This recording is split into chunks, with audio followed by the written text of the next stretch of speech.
Welcome friends, the examinations are very close now. मैं जानता हूं आप में से कई बच्चे बहुत टेंशन में होंगे क्योंकि एग्जामिनेशन बहुत क्लोज आ चुकी है और ये बेसिकली आपको ऐसा लग रहा होगा कि कोई एक बहुत बड़ा वॉर शुरू होने वाला है। हाँ, इसे हम वॉर मान ही सकते हैं क्योंकि अल्टीमेटली आप एक सैनिक हो और आपको पूरी तैयारी के साथ इसके लिए जाना है। तो आपको जरूरत है हर चैप्टर को क्विकली रिवाइज करने की, हर चैप्टर के वो इंपॉर्टेंट क्वेश्चंस को जानने की जो एग्जामिनेशंस में आ सकते हैं। आपको नॉट ओनली इस पर्टिकुलर चैप्टर के इंपॉर्टेंट कॉन्सेप्ट बताते हैं, बट आपको ऐसे क्वेश्चन सॉल्व करवाते हैं जो प्रीवियसली सीबीएसई ने पूछे हो और जिनके आने के chances, that means most probable questions जो कि आपकी बोर्ड एग्जामिनेशन में आपको मिलने वाले हैं। दोस्तों, अगर हम हर टॉपिक को डिटेल में पढ़ाने जाएंगे तो ये पॉसिबल ही नहीं हो पाएगा कि चंद मिनटों में आपको ये चैप्टर हम रिवाइज करा पाए। इसलिए हमारा जो टारगेट होगा वो होगा चैप्टर के बेसिक कॉन्सेप्ट्स को क्विकली रिवाइज करना और उन पर बेस्ड कुछ इंटरेस्टिंग क्वेश्चंस आपको बताना, ताकि आप एग्जामिनेशन के पहले भी अगर इस वीडियो को देखें तब भी आपको उतना ही मजा आने वाला है जैसे कि आप फर्स्ट टाइम इस चैप्टर को पढ़ रहे हो। ठीक है दोस्तों, तो याद रखिए, हम जो सवाल आपको यहाँ बताते हैं उन सवालों को आपको अपने कॉपी में ट्राई तो करना ही है और फिर उनका डिटेल सॉल्यूशन देखना है। हम इस पर्टिकुलर वीडियो में आपको नॉट ओनली ये बताएंगे कि क्वेश्चंस के आंसर स्टैंडर्ड कैसे लिखे जाते हैं बोर्ड एग्जामिनेशन में, रादर हम ये भी बताएंगे आपको कि जनरली स्टूडेंट्स कैसे कैसे मिस्टेक्स करते हैं, ताकि आपको ये समझ में आ सके कि ये जो गलतियां हमें बताई जा रही है कि आपको बिल्कुल भी नहीं करनी है। मतलब एक कंप्लीट गाइड आपको चैप्टर्स के बारे में यहाँ पर दी जाती है ना। जैसा कि आप देख रहे हैं बोर्ड पे दो इंटरेस्टिंग डायग्राम मैंने बना के रखे हैं। पहला डायग्राम में जब कोई पर्सन ऑब्जर्व करता है किसी ट्री की हाइट को, यहाँ पर आप देख रहे हैं दो स्ट्रेट लाइंस नजर आ रही है, एक तो जो हॉरिजॉन्टल है और एक जो एलिवेटेड है। हॉरिजॉन्टल लाइन को लाइन ऑफ साइट कहा जाता है जब हम बिल्कुल सीधे देखते हैं, है ना, और जब हम थोड़ा सा एलिवेटेड होकर देखते हैं तो कहा जाता है ये एंगल ऑफ एलिवेशन है। वहीं दूसरे डायग्राम में there is a boy standing on a building and watching a football that is on the ground.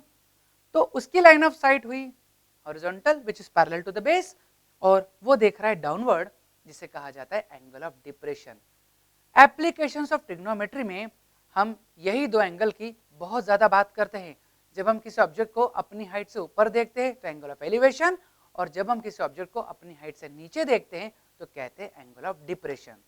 इस एंगल ऑफ एलिवेशन और डिप्रेशन की सिचुएशंस आपको बहुत सारी जगह देखने को मिलेगी और इसीलिए ये चैप्टर इंटरेस्टिंग भी है क्योंकि it is very close to your day to day life. Fine, तो इस चैप्टर के फंडामेंटल्स को हम समझेंगे, हमें देखेंगे कि हमें कौन कौन सी बातें इसमें ध्यान रखनी है, और हम देखेंगे फिर इंपॉर्टेंट डायग्राम्स जो आपके लिए बहुत ही यूजफुल होंगे। ड्रीम्स तो बड़े हैं, आईआईटीएन बनना है, नए इन्वेंशंस करने हैं एंड व्हाट नॉट, पर एक डर भी है, मोबाइल, टीवी, फ्रेंड्स और सबसे बड़ा मेरा खुद का आलस। क्या ये मुझे मेरे ड्रीम्स पाने देंगे? If you also think in the same way तो सब छोड़िए, ये video eye opener for IIT JEE देखिए। You will get all the answers in this video, so just go and watch eye opener for IIT JEE on this same YouTube channel. आइए देखते हैं इस chapter के fundamental concepts. दोस्तों, इस chapter में आपको बेसिकली तीन ही बातों का सबसे ज्यादा ख्याल रखना होता है। पहली जो बात है वो है selection of correct ratio. Ratio से मेरा मतलब है ट्रिग्नोमेट्रिक रेशियो।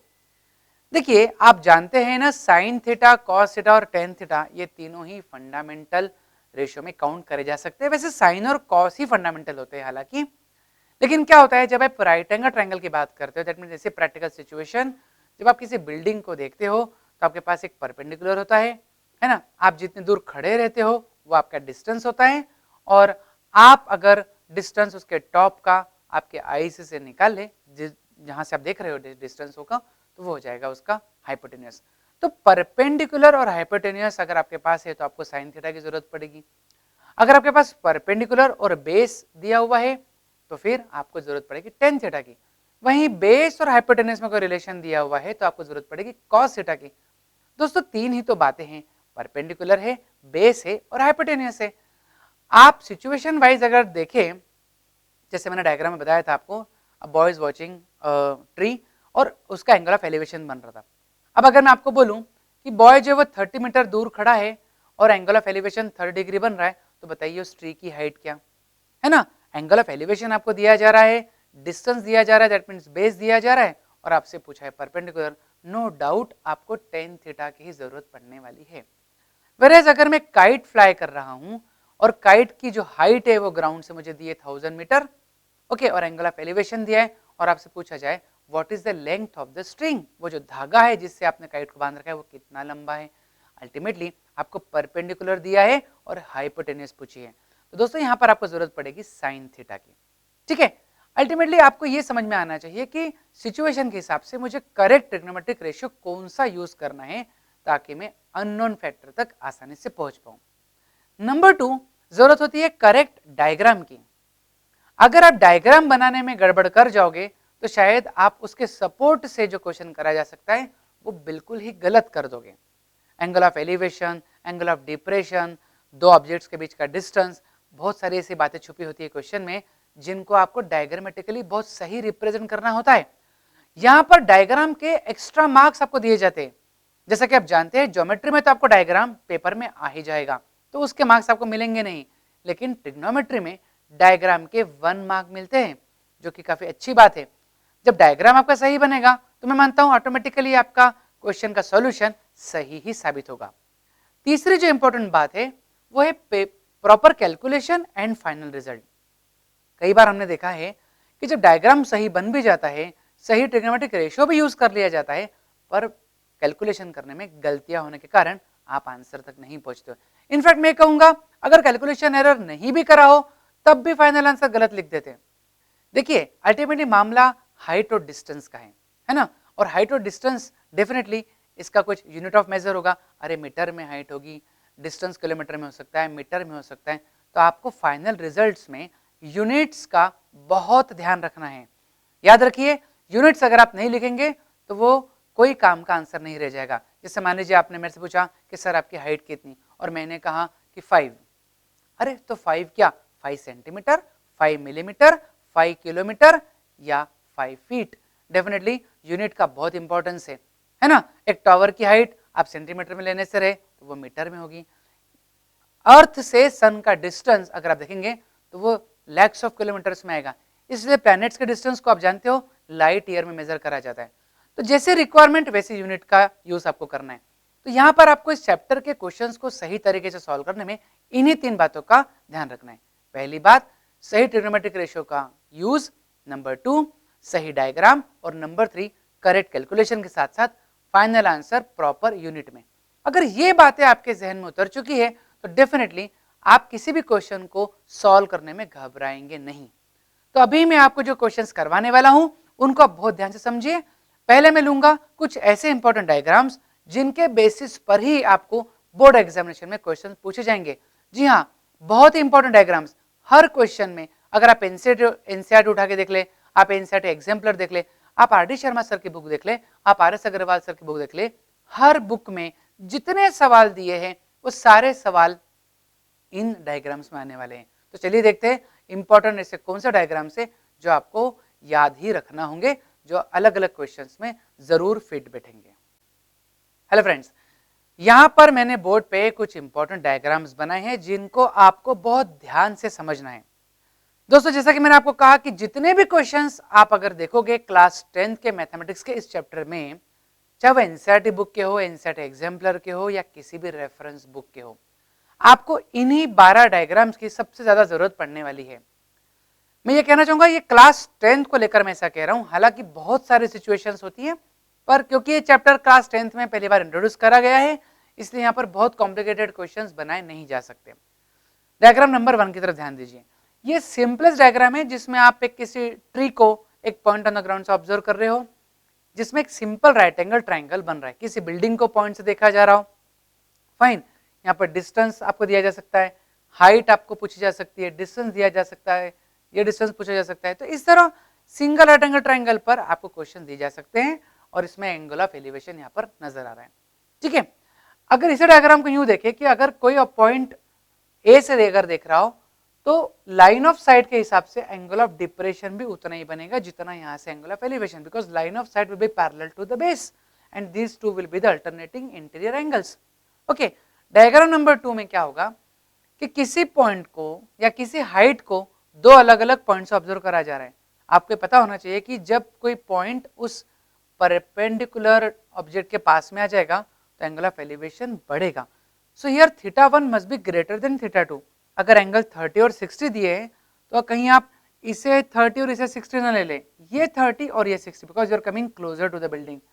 ऐसा होता है ना कई बार, from height of from tower to cars are observe coming back to back, तो यहाँ से आपने देखा तो यहाँ पर एंगल ऑफ डिप्रेशन बनेगा, वो एंगल ऑफ एलिवेशन के बराबर ही होगा। तो ऐसी सिचुएशन यही डायग्राम बनेगा।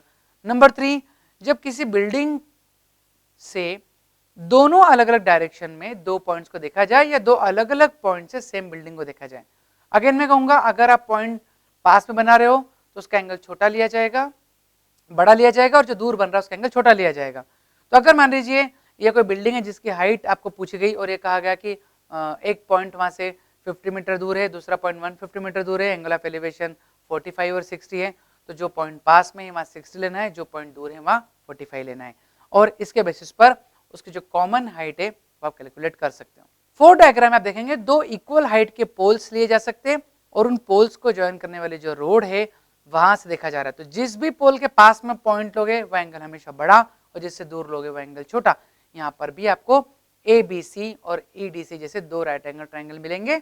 आप देखेंगे कि दोनों की हाइट और यहाँ पर बेस का जो रिलेशन है वो निकाला जा सकता है और यहाँ से आप हाइट तक इजीली पहुंच सकते हो, है ना। ये इक्वल हाइट्स के बारे में। अब आप देखिए डायग्राम नंबर 5, ये दो अनइक्वल हाइट्स के बिल्डिंग्स हैं।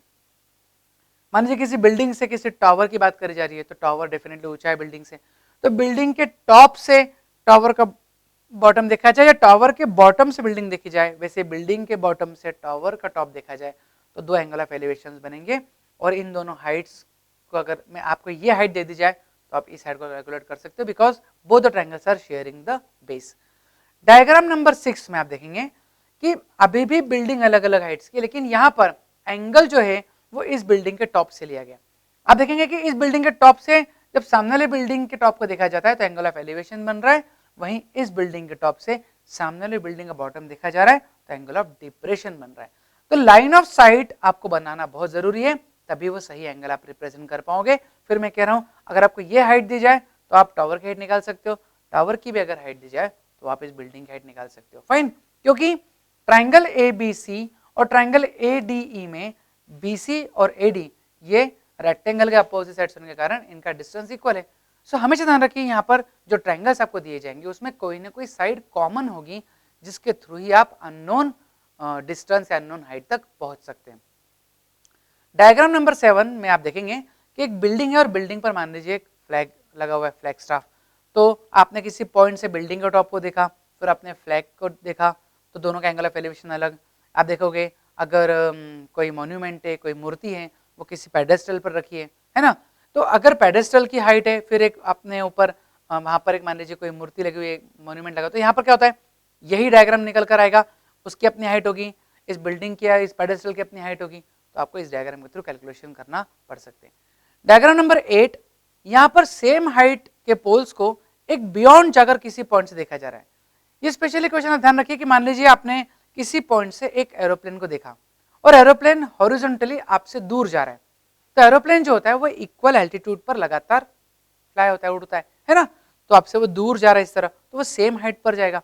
अगर एरोप्लेन आपके पास में है तो आप काफी पास से देखोगे तो एंगल ऑफ एलिवेशन ज्यादा, और जैसे एरोप्लेन आपसे दूर जाएगा तो एंगल ऑफ एलिवेशन धीरे धीरे छोटा हो जाएगा। फाइन, तो यहाँ पर भी आप आराम से उसकी हाइट कैलकुलेट कर सकते हो, बशर्ते आपका एंगल ऑफ एलिवेशन दिया जाए और ये डिस्टेंस AB दे दिया जाए, तो आप BD को x ले सकते हो, C भी x होगा और इस तरह आप कैलकुलेशन कर ही पाओगे। नेक्स्ट डायग्राम आप देखेंगे, डायग्राम नंबर 9 जो है ये थोड़ा सा अलग आपको समझ में आएगा।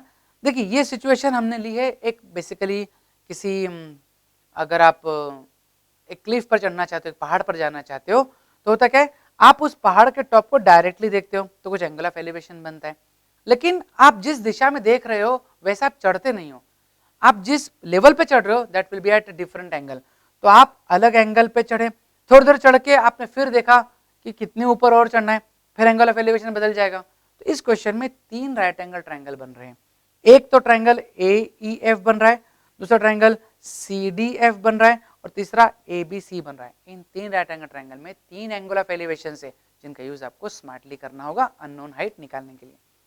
वहीं डायग्राम नंबर 10 में एक स्पेरिकल बॉल ले ले या बलून ले ले, वो बलून आपकी आंखों पर एक एंगल सबटेंड कर रहा है और डेफिनेटली ये टेंजेंट है तो एंगल बाइसेक्टर मैंने लिखा है फाई फाई, और बलून के जो सेंटर है उसकी अपनी एक हाइट है और वहां से भी एंगल ऑफ एलिवेशन अलग बन रहा है। आप देखेंगे कि अगर ये एंगल ऑफ एलिवेशन इस टेंजेंशियल पॉइंट से θ1 है और यहाँ पर एंगल फाई है, तो कंप्लीट जो एंगल लिया जाएगा उस सेंटर से तो वो θ1 + फाई लिया जाएगा। ऐसे क्वेश्चंस में भी आप देखेंगे 3 राइट एंगल ट्रायंगल बन रहे हैं।